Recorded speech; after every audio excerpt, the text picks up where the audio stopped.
You know, over the years, many years we've been doing this, we have covered a number of the releases from Unearthed Pictures, and we've got one for you today that's definitely for those out there who really enjoy their gore and extreme horror. So I'm talking to you Terrifier fans out there. Yes, we are looking at the Profane exhibit that's now out on Blu-ray and DVD from Unearthed Pictures, and it's an anthology of stories that are dark, disturbing, and exploring those darker corners of human nature. There's a variety of different genres and subject matters covered in this.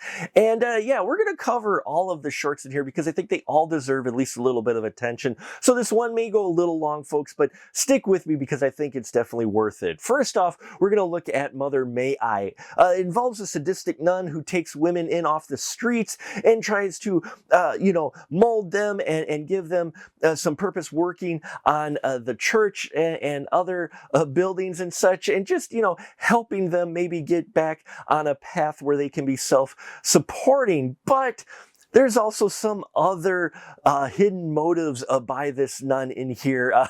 And yeah, she is just not a nice person, but we do find out why. Anthony de Blasi directs this movie, which doesn't have a whole lot of gore in it, but it has disturbing imagery and scenes that are definitely going to make the viewer feel uncomfortable with what this nun does with some of the ladies that are under her care. And then when that shoe drops, which each one of these shorts does have a bit of that shoe drop like you get with most short films, it's a nice surprise that not only explains her character, but also just adds a whole nother layer to her. So Mother Mayi was definitely an interesting choice to kind of ease your viewer into some of the more extreme stories that you get to, namely Hell Chef, which was the next one. This is involving a cannibal chef. It's directed by Nishimura. And this story is wild. It's crazy, has this high energy. It gets a little surreal in points. And basically what we have is this cannibal chef who shows up to help this young woman who appears to have been the victim of a potential sexual assault. And yeah, they decide to, well, get rid of the body in an interesting way. But something's not quite right with our young woman who is being saved, and that comes to light as the story plays out. There's a lot of gore in here. There's a lot of playfulness in here. Disturbingly adorable at parts as well.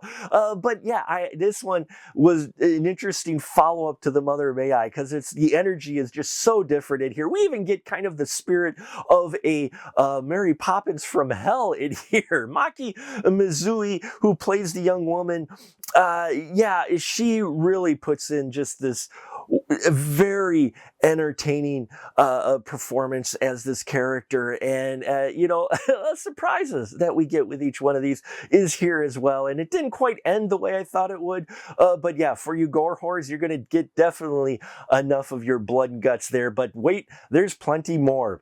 Basement, which is the next short in here about a couple who keeps their daughter locked up in their basement to protect her, is directed by Uwe Boll. Yes, I know, but don't go running away because Uwe Boll gives us a sharply directed, disturbing, dark, just twisted look at this family dynamic that we have here with some known names. We have Clint Howard in here playing the father of the family, and Caroline Williams is in here too. And mad props for them both for taking on this very bold roles that they did, especially with the subject matter involved, especially Clint Howard. You're going to see more of Clint than you may expect to see.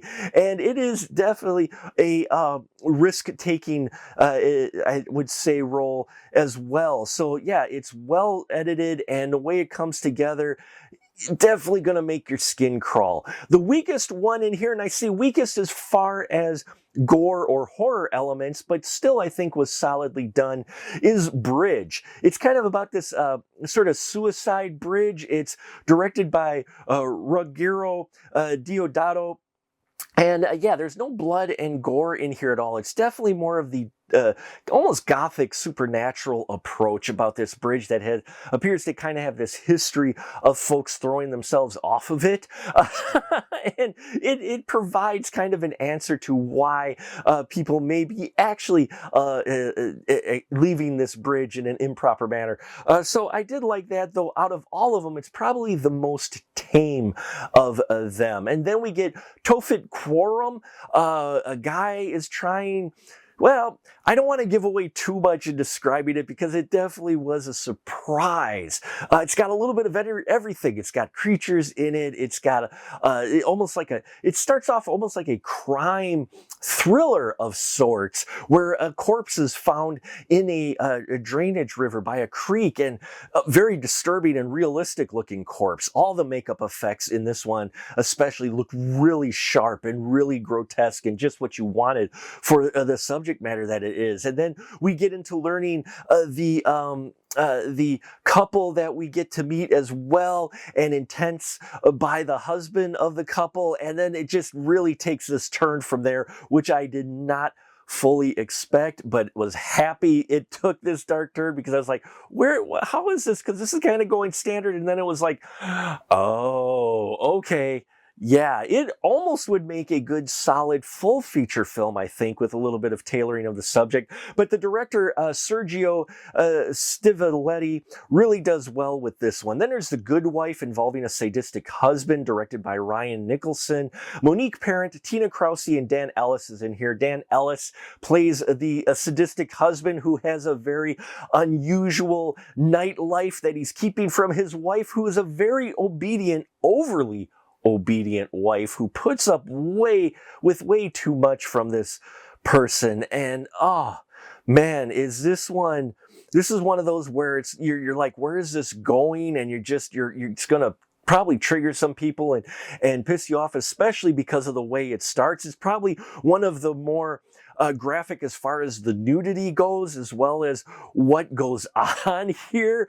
Though it's not the one with the most nudity, but I would the way it takes this turn, as well with how dark secrets are revealed and how the couple handles that, especially the good wife.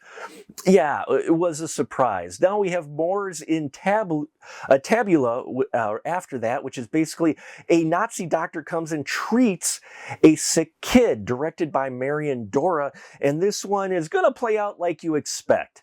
It is still disturbing because we have child in danger, which always hits hard with with me, especially being a parent. But this one definitely, the whole trust in your medical professional, when your medical professional, is a Nazi.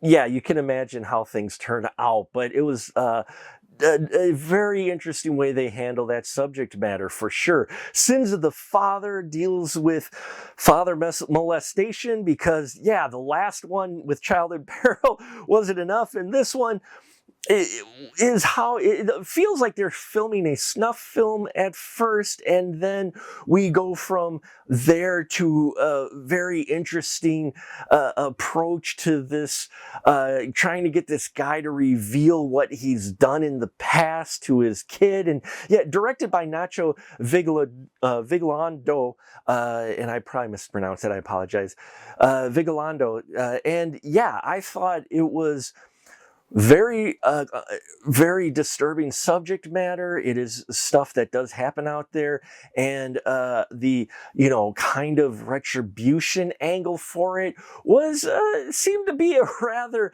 involved way to get some confessions out of someone. But it's really going to be one that is going to test you quite a bit. And then there's Mana, involving, I believe they're supposed to be cannibal witches, directed by Michael Todd Schneider. And this one, it's involving a fetish bar fetish club where the workers there, they kind of lure men into a back room. They take advantage of them in one way, and then they take advantage of them in a different way, disemboweling them and eating their entrails and such. There's really not a lot of dialogue in this one, which I liked. It's all done through visuals and its storytelling, and it's just what a way to close this out. We have Mel Heflin in here playing the pig girl character, this girl who wears this pig mask and really nothing else, involves drinking blood. Yeah, this one, wow. You could see why they bookend this anthology of disturbing shorts with this one. So there you have it. Sorry we went a little long, but I think each one of these shorts contributes to the overall picture of something that's definitely going to be made for you gore whores and extreme horror fans out there. It's going to be one you're going to want to pick up. So thank you for watching. Please like, subscribe, and all that bells and whistles here. If you've seen the Profane experiment, excuse me, please leave your comments down below. I appreciate your support. Until next time, remember, keep that ticket stub